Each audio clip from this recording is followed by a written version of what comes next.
Hello, dear all degree part 3 students of Lalit Narayan Mithila University Darbhanga, my dear all YouTube supporters and my all Facebook friends. Friends, मैं आपका दोस्त mister D Kumar इस video lecture के माध्यम से degree part 3 के students को जिन्होंने भी 28 मार्च 2019 को अपना जीईएस पेपर का एग्ज़ाम दिया है, उन सभी के लिए मैं उस पेपर का आंसर की बताने जा रहा हूं। जी हाँ फ्रेंड्स, मैं आपको जानकारी दे दूं।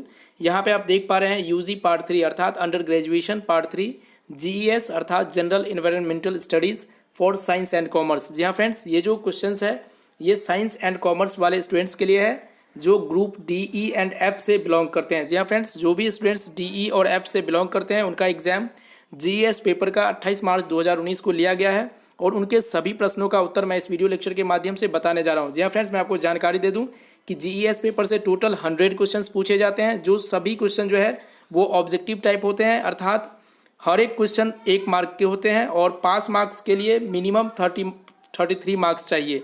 तो यहाँ पे फ्रेंड्स मैं आपको बता दूँ, ये जो ललित नारायण मिथिला यूनिवर्सिटी के द्वारा जीईएस का क्वेश्चंस पूछा गया है उसमें मैं आपको जानकारी दे दूं कि मैं जो भी आंसर बताऊंगा वे 100% सही बताऊंगा, क्योंकि फ्रेंड्स इस पर बहुत सारी समीक्षा करने के बाद ही ये वीडियो आप तक प्रोवाइड करवाई जा रही है।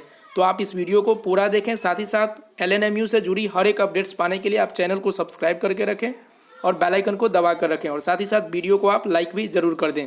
तो देखिए फ्रेंड्स, सबसे पहला जो क्वेश्चन पूछा गया है यह है which of the following is not essential element of the state. इसका मतलब है कि निम्नलिखित में कौन सा राज्य का आवश्यक तत्व नहीं है। तो मैं आपको बता दूं, पॉपुलेशन जो है जनसंख्या वो राज्य का आवश्यक तत्व नहीं होता है। तो इसका आंसर ए हो जाएगा, पॉपुलेशन जनसंख्या।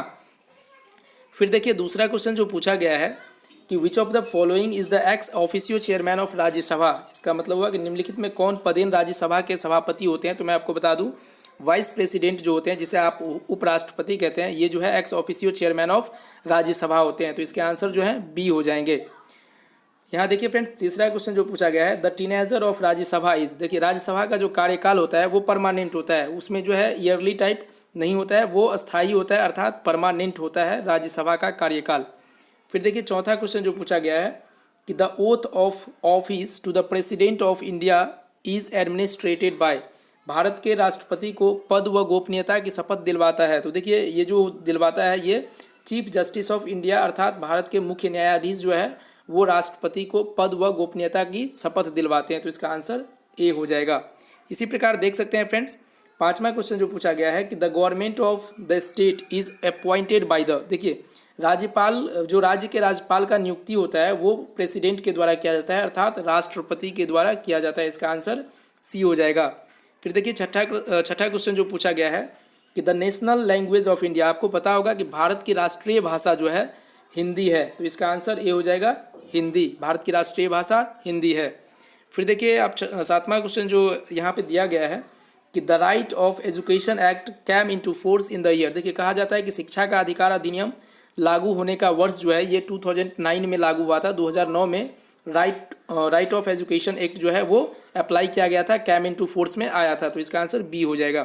फिर देखिए आठवां प्रश्न जो पूछा गया है कि Panchayati Raj was implemented first of all in which state. देखिए पंचायती राज जो लागू किया गया था सर्वप्रथम राजस्थान में लागू किया गया था। तो इसका आंसर डी हो जाएगा, सर्वप्रथम राजस्थान में। तो ये आप ऐसे आप याद रख सकते हैं फ्रेंड्स। और मैं आपको जानकारी दे दूं, ये जो सातवां क्वेश्चन जो है अगर आप जनरल कंपटीशन के स्टूडेंट हैं तो अच्छा रहेगा। ये 2009 में जो है ये 4 अगस्त को जो है लागू किया गया था शिक्षा का अधिकार अधिनियम। तो आप ये भी याद रखेंगे 4 अगस्त 2009।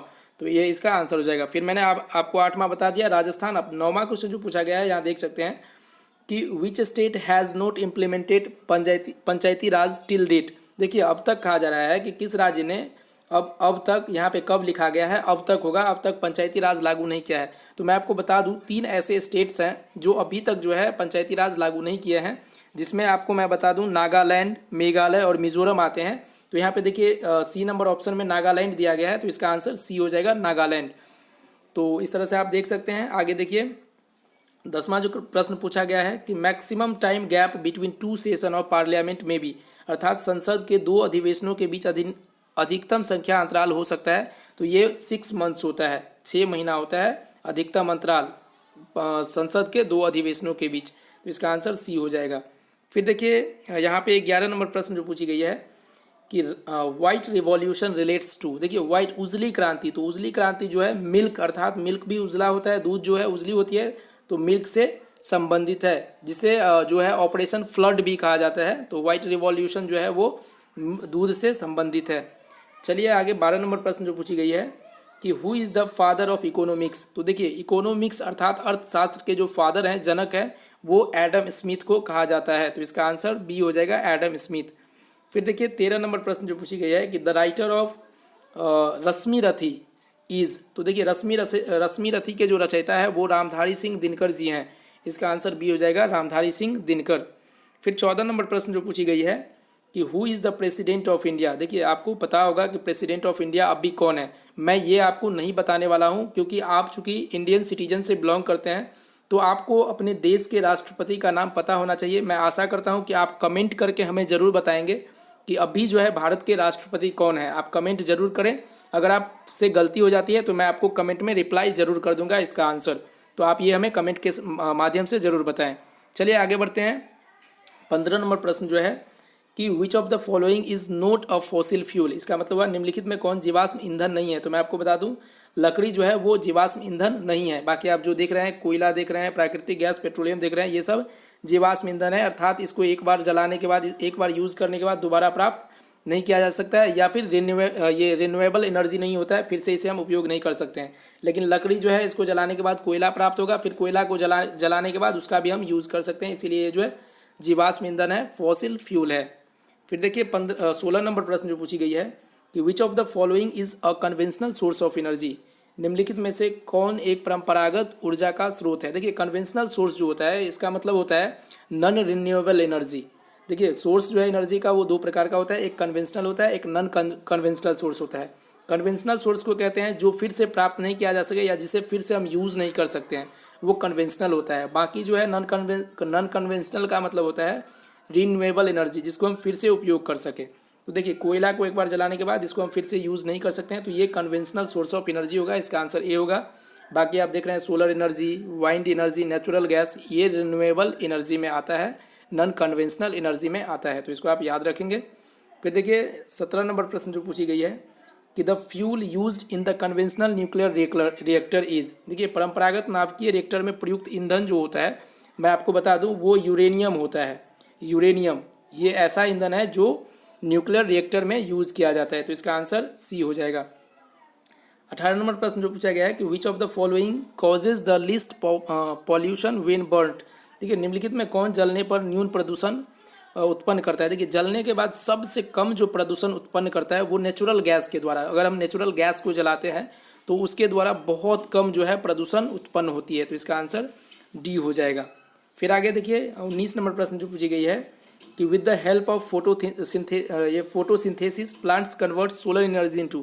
कहा जाता है कि प्रकाश संश्लेषण की सहायता से पौधे सौर ऊर्जा को किस में परिवर्तित करता है। तो देखिए पौधे जो होते हैं वो प्रकाश संश्लेषण की सहायता से सौर ऊर्जा को केमिकल एनर्जी अर्थात रासायनिक एनर्जी में जो है परिवर्तित करते हैं, चेंज करते हैं, तो इसका आंसर ए हो जाएगा। फिर देखिए 20 नंबर प्रश्न जो पूछी गई है कि ozone depletion is caused due to increase in the level of. Ozone depletion is caused due to increase in the level of. Ozone परत का क्षरण जो होता है वो क्लोरोफ्लोरोकार्बन के स्तर बढ़ने से होता है, तो इसका आंसर बी हो जाएगा, क्लोरोफ्लोरोकार्बन, जिसमें क्लोरीन और ब्रोमीन की जो है ज़्यादा मात्रा होती है, तो इसीलिए क्लोरोफ्लोरोकार्बन के जो है बढ़ने से ओजोन परत का क्षरण होता है, डिप्लीशन होता है। चलिए आगे देखिए 21 नंबर प्रश्न जो पूछी गई है कि the main source of water pollution is. देखिए वाटर पॉल्यूशन का मेन सोर्स जो है वो होता है स्वैग वाटर। स्वैग वाटर अर्थात गंदे नाली का पानी। जल प्रदूषण का मुख्य स्रोत गंदे नाली का पानी है। देखिए प्रथम स्थान पे स्वैग वाटर आता है और दूसरे स्थान पे इसके बाद जो है इंडस्ट्रियल पॉल्यूटेंट्स होता है, औद्योगिक प्रदूषण।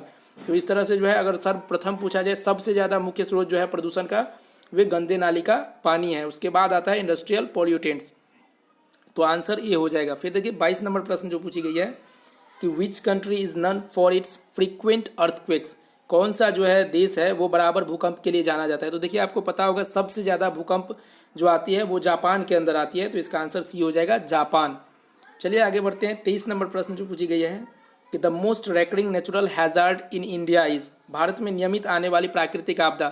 आपको पता होगा कि भारत में सबसे ज़्यादा जो है प्राकृतिक आपदा जो आती है वो बाढ़ आती है। तो इसका आंसर क्या हो जाएगा? बी हो जाएगा, बाढ़, जिसे आप इंग्लिश में फ्लड कहते हैं या फ्लडिंग कहते हैं। चलिए 24 नंबर प्रश्न जो पूछा गया है कि the chemical formula for methane is. देखिए मीथेन का केमिकल फार्मूला आपको पता होगा, ये एल्केन ग्रुप से आता है जिसका फार्मूला होता है CnH2n+2। तो मीथेन अर्थात मिथ का मतलब 1 होता है, जिसे आप मोनोडाइट्राई ऐसे कहते हैं या मिथ इथ प्रोब्यूट पेंट ऐसे यूज़ करते हैं। तो अगर CnH2n+2 में अगर n का मान 1 रखेंगे तो CH4 होगा, जो मीथेन का फॉर्मूला होता है, रासायनिक फॉर्मूला होता है। इस प्रकार आप देख सकते हैं 25 नंबर प्रश्न जो पूछी गई है कि how many districts are in Bihar. देखिए फ्रेंड्स, ये जो पूछा गया है बिहार में कितने ज़िले हैं। तो चूंकि आप बिहार वासी है, LNMU यूनिवर्सिटी जो है वो बिहार के अंतर्गत आते हैं, और अगर आप बिहार के स्टूडेंट्स हैं, बिहार से आप बिलोंग करते हैं और आपको बिहार के ज़िले के बारे में नहीं पता है, तो ये बेहद ही शर्म की बात है। तो आप हमें कमेंट करके ज़रूर बताएं कि बिहार में कितने ज़िले हैं। मैं आपको जो है सही आंसर का जो है रिप्लाई ज़रूर करूँगा। अगर आप गलत भी बताते हैं मैं आपको आंसर ज़रूर बता दूंगा। तो आशा करता हूं कि आप हमें कमेंट करके ज़रूर बताएंगे। तो मैं आपको बता दूं कि ये चूँकि ज़्यादा लंबा वीडियो हो जा रहा है, इसके वजह से मैं ये जो टोटल क्वेश्चंस है इसको 4 पार्ट में मैं आपको प्रोवाइड करवाऊंगा, जो कि ये पहला पार्ट था। आशा करता हूँ आपको हमारी ये वीडियो अच्छी लगी होगी। वीडियो अच्छी लगी हो तो आप वीडियो को लाइक कर दें, साथ ही साथ चैनल को सब्सक्राइब कर लें और घंटी के निशान को दबाकर जरूर रखें, ताकि आपको नेक्स्ट वीडियो की नोटिफिकेशन तुरंत मिल जाए। तो आज के लिए बस इतना ही। Thank you so much. फिर मिलते हैं बहुत जल्द नए क्वेश्चंस के साथ। Thank you so much.